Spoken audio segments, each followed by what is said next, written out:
I'm so jacked.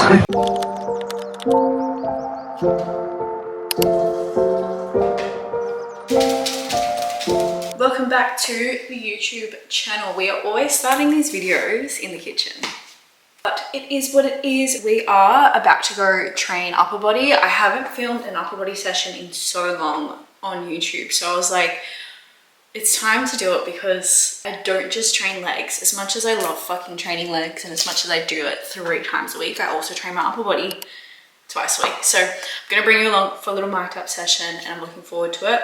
I think this is like week 7.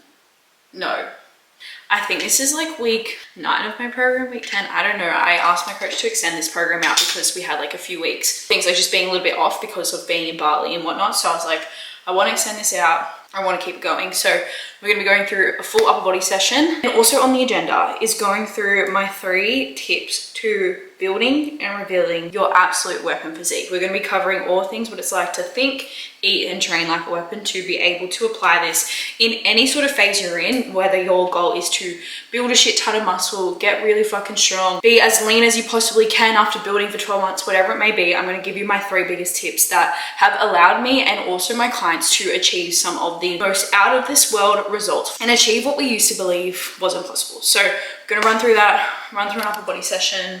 We've got a little bit of everything on the menu. At the moment, my upper body days, or the focus of this program was obviously bigger legs, but also more shoulders and like lats. So this is my 2nd upper body session of the week, and it's pretty much a well-rounded session. It's the only day I press, which I fucking love because I fucking hate pressing.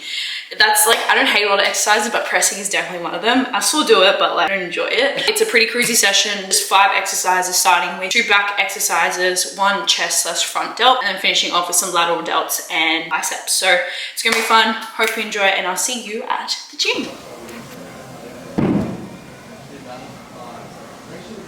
Some men really have the audacity. I fucking feel myself so often. But in this instance, I feel so uncomfortable, and I find it so much easier to film lower body than upper body because lower body you can kind of go into your own space, but in upper body you are around a lot of people. So we're gonna warm up and then we're gonna get started.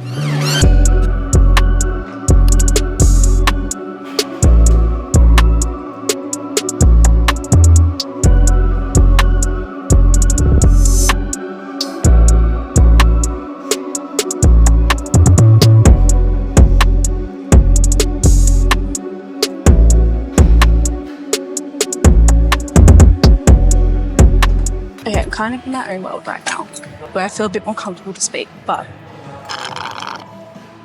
the lighting's really cute here. Anyway, pull downs to start, neutral grip. At first, I didn't like the position I was in. I was leaning back too much. So for the second set, I changed the height of the padding to be a bit lower so I could lock myself in a lot more, and then try not to lean back too much. I tried to stay a lot more up. One thing I find a lot of people do with pull downs is they don't make use of like the padding or like the, I don't remember what it's called, the things on your knees. It's like they just kind of let their legs flip-flop everywhere, and that's going to lose a lot of stability, and it's going to hold you back from being in a really, really stable position, one, but also progressing in that movement. It's going to get to a point where the weight's going to be too heavy where you're not in a stable position anymore. So I always make sure I'm in the right position with my legs, driving my knees into the pad as well so I'm locked in, and then all that movement's just coming from my lat. I worked up to 50 kilos for that one, and I don't mind the handle I'm using. I much prefer the steel ones or like the proper neutral grip. This one's like borderline like pronated. But not the biggest fan of it, but the steel one's like too narrow where I'm like this. So I'm using that one. The only limiting factor with that, as I do progress heavier, there's no way for me to grip it better because you can't use straps on that. So if it gets to the point where my grip starts failing, I can use chalk, but we'll cross that bridge when we get there. Did that first, I had 3 sets of 8 to 10, got like 10, 9, 8 reps, just kind of slay.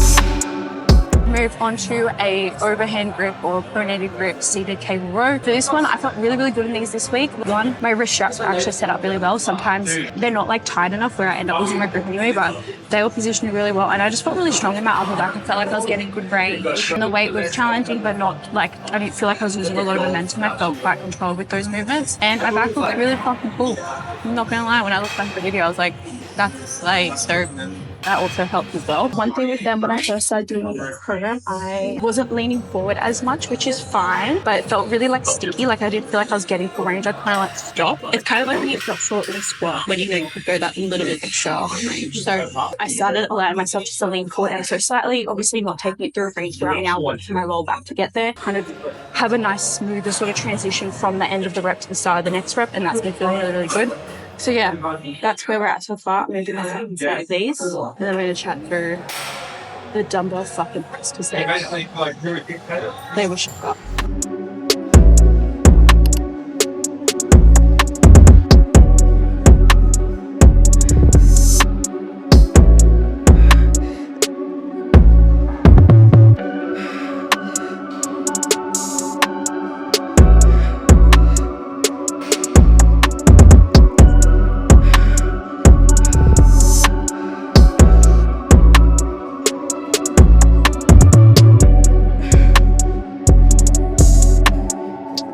I do not like pressing, but I'll do it if I have to. And I'm only doing 3 sets a week, so it's not that bad. But it's just a hard exercise, and I find it's just when I get stuck in one weight for a very long time and just like take my ability to progress it, it's just a very slow process. We did 17 and a half this week. I got that weight 2 weeks ago. It's not a PB, it's nothing new. I've done this before. But the jump from 15 to 17.5 is just fucking criminal. Like honestly, it's so far. You saw my set of 8 and it actually went quite well. And then I thought, I'll be sweet for 2 sets. That was a lie. The second set, 7 reps on the tail of the 8th rep, and then the last set was 6 reps.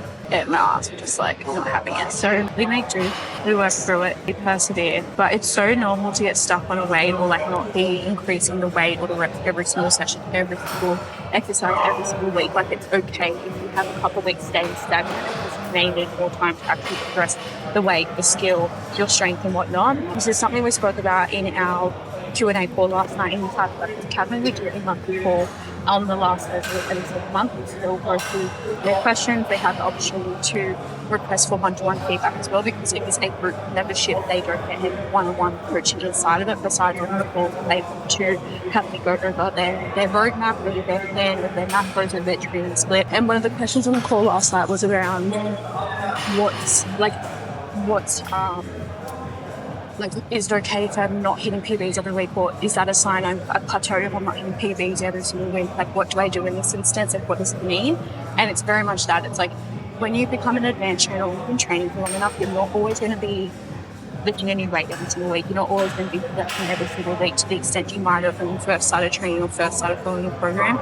It is okay to be stuck on the same weight or the same amount of reps, and you might need some time to refine your technique. You might need time to actually get stronger. It might be off food there. You didn't eat enough before your session. You had a shit sleep, stress, all these sorts of things. So I would always zoom out and look at the overall data. It's like if you went across the training block, like, did you progress across the training block?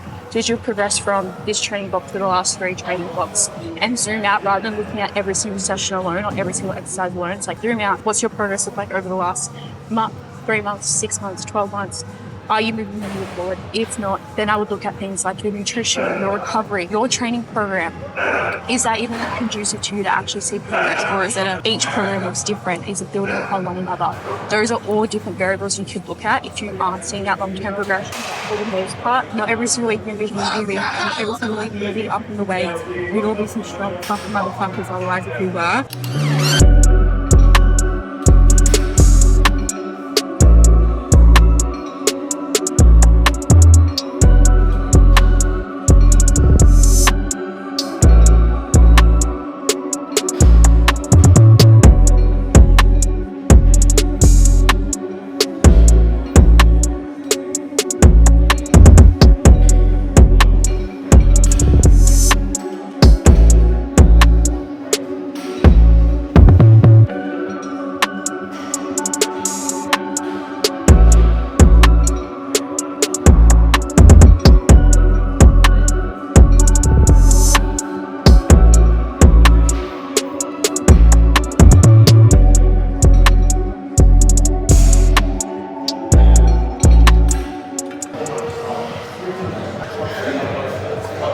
absolutely love cable lat raises. I have to go so light. Like I'm literally doing 3.75 kilos. And I like to use the ankle cuffs as well. I find when I use the handle, my wrist starts to give way quite easily. Try not to come all the way up, just to about shoulder height. You can feel your trap in this movement if you're doing a lot of shrugging. I find towards the end of a set, when I'm like reaching close to failure or like the last couple of reps of the set, when I start to notice this happening, that's when I will stop. So I don't want to grow my traps. Say quite so I always make sure that I'm coming up just high enough where I'm shortening the shoulder, but not any higher, not necessary, which is why I like facing the mirror when I do these. I find when I'm not facing the mirror, I actually don't know like my body awareness is not very good for this exercise. And I like to hold on to the other side with my other hand, just to kind of keep me locked in. Good. And then for the dumbbell bicep curls as well, try not to keep them like really, really tucked in. I like to have my elbows just flared slightly because like naturally as like our female body structure, we naturally have a bit of a gap in between here. Whereas if here, it's actually like not natural for us to do that. So I keep my elbows flared out ever so slightly, but I make sure that my elbow is still in line with my body. I'm not coming back too much, I'm looking forward and minimize the swing. Same thing, the last couple reps, I'll probably start to swing ever so slightly to just push out those last couple reps. But that's a good sign that I'm, one, reaching close to the failure side of things, but also it's a sign to not increase the weight, and it's a sign to keep practicing the weight, keep practicing the skill of the movement, because I've got 8 to 10 reps each side. I'm getting about 8 reps at the moment. Say if I would get 10, but I'm getting 10 like fucking swinging the shit around, I wouldn't then progress the weight just for 10 reps. I would make sure I'm practicing that weight still for another 1 to 2 to 3 more weeks, depending on however long I need to be able to actually get the reps clean and to be reaching failure still in a very strict position versus trying to swing my weight up.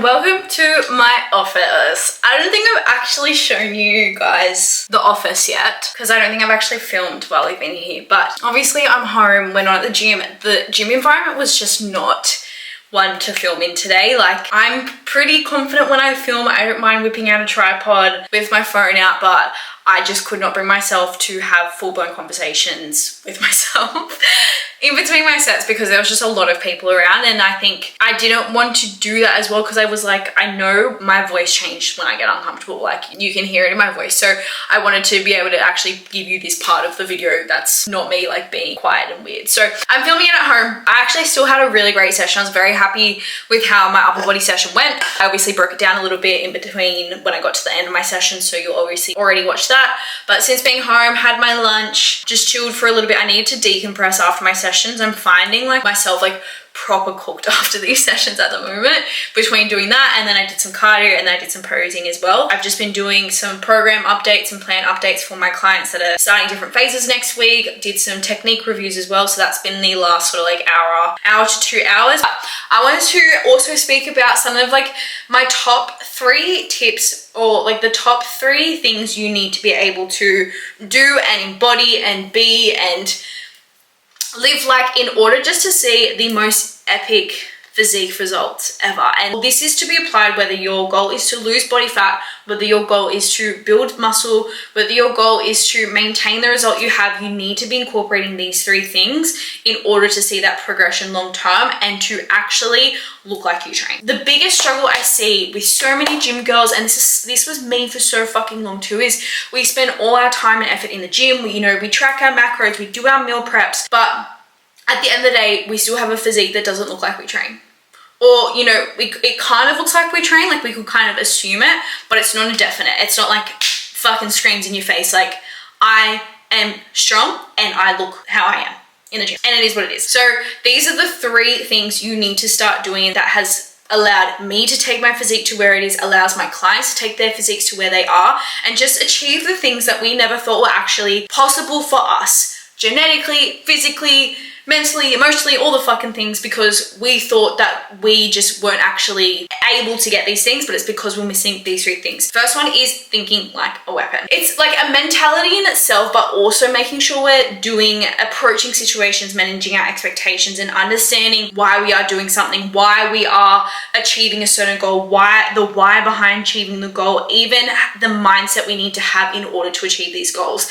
One of the biggest things that held me back for so long from seeing the progress I've seen in the last 3 years, it took me 7 fucking years to learn, was to stay a fucking beginner. I started training when I was 16. I thought because I was already training since I was 16, I've already watched all of Christian Guzman's training videos, I watched all of Whitney Simpson's videos, I knew how to track my macros, I've been training for so long, blah, blah, blah, blah, blah. I thought because I had done all these things, I was too advanced to have a coach. So I never pursued or never invested in any sort of coach until I think I got my first coach when I was 21. And it took me however many years, I'm not good at maths, however many years to understand that I actually don't know as much as I think I do, and I need fucking help to get there.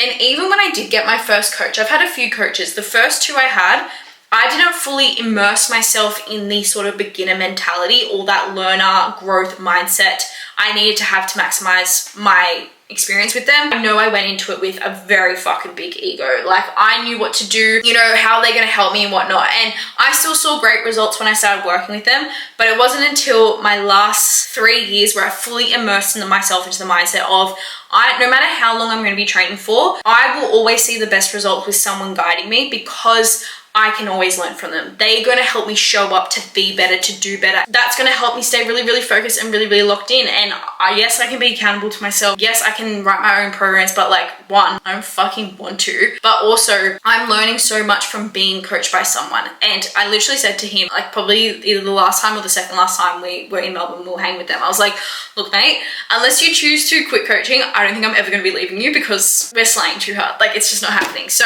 the first is, you always want to be thinking like a weapon, which is staying in that growth mindset, staying in that beginner mindset. You are never too advanced to learn from someone, to up level more, to learn more, to invest in a coach, because if you were to advance and you did know everything, you would have the results you've been working for.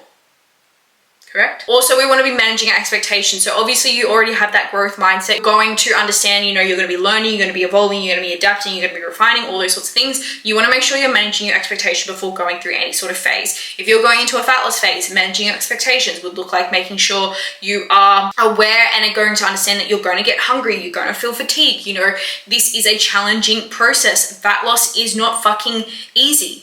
It is simple, but it's not fucking easy. And if you go into a thing that this is going to be an easy breezy, beautiful process, nothing is going to challenge me, everything's going to be perfect, I'm going to have perfect weeks every single week, you're going to set yourself up to fail. This is why it's important to understand how to adjust things when you need to, how to refine things, how to adapt if things change or if things pop up, how to manage those roadblocks. Managing your expectations are huge. Same thing in a build phase. If you are going into a build phase thinking you're not going to feel uncomfortable, that, clothes aren't going to fit tighter, that the scale weight's not going to change, that it's not going to be hard to eat the food, again, you're shooting yourself in the foot, because you need to make sure that you are going into these phases understanding what is to be expected out of them and understand what is required of you to achieve them as well. When you're in a fat loss phase, you're going to have to make sacrifices. When you're in a build phase, you're probably going to have to eat when you don't want to eat. First, you always want to be thinking like a weapon, because this is what's going to allow you to do the other 2 things, which is train like a weapon and eat like a weapon. And this is overall going to determine how each of these phases play out for you, how you choose to show up in them,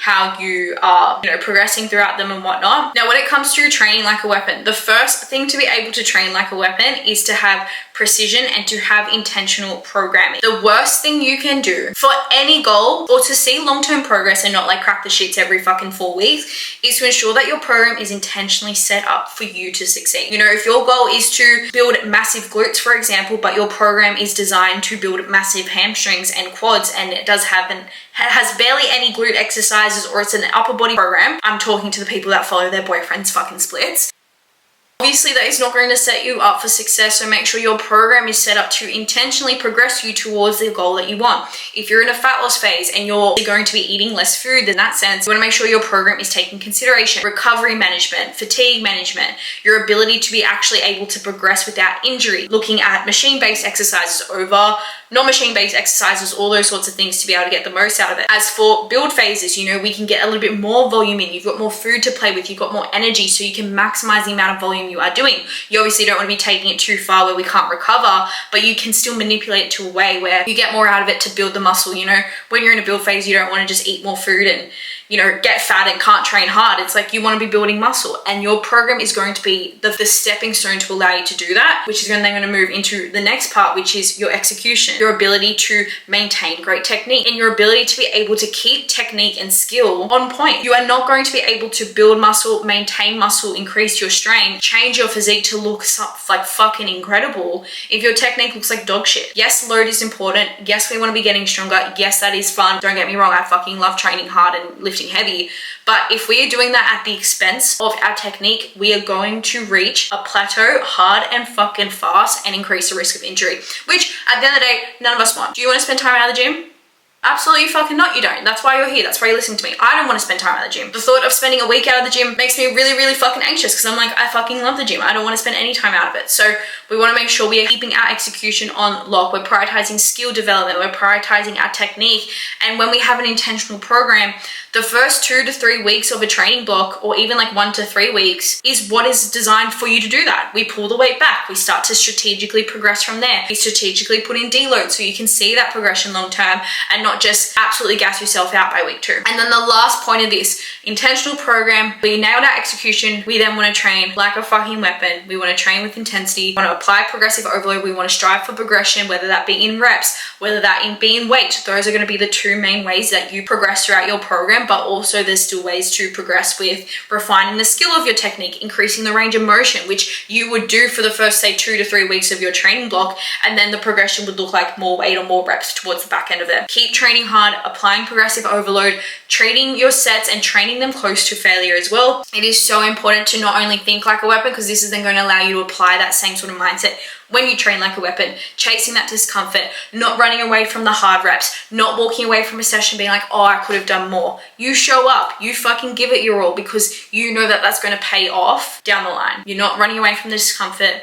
You're not running away from the hard sets. You low-key get off on it. And then the last one is eat like a weapon. This is looking at obviously how much to eat. So we're making sure we're eating the right amount of food and the right amount of calories to support whether we are building muscle, losing body fat, maintaining and just enjoying a bit of a like intuitive eating approach. We still need to spend time learning how much we actually need to eat in order to do that, and earn the right to a degree to be able to do that. Once you know how much to eat, it's what to eat, what to have in terms of your macros, how much protein, carbs, and fats, because again, that's going to determine how you perform, how you feel throughout the day, how you look. If you are hitting your calories in a fat loss phase, but you're not hitting your protein, you're not going to look defined, lean, like a weapon at the end. You want to make sure that's all being taken into consideration. And then the last part of that is when to eat. Meal timing. You want to be strong as fuck in the gym and build a fuck off incredible physique, you best believe you need to be prioritizing your carbs pre and post training. You best believe you better be prioritizing a serving of protein with every single meal. These things all play a role in how you develop and improve and change your physique. If you do not have those 3 things on lock, and maybe you have one of them on lock but not the other 2, that is actually what's actually holding you back. You might train like a weapon, but you might be refusing to be in a growth mindset. You might refuse to be thinking like a weapon and staying in that sort of beginner mentality of I'm open to learning, and you might not be eating like a fucking weapon. Of course, you're going to keep staying in the same position you are right now. Once you dial in those 3 things, and once I started dialing in those 3 things, everything fucking changed. Same for my clients. And if I could go back in time to younger Kayla and be like, bitch, you need to fucking do this, I would.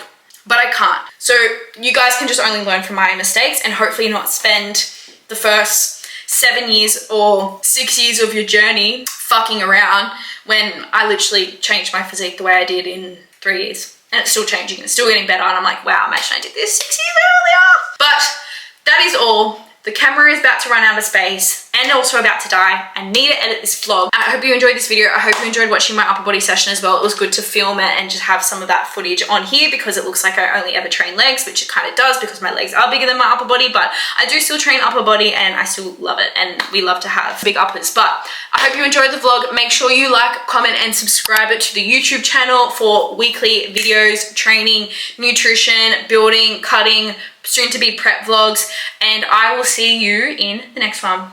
Bye!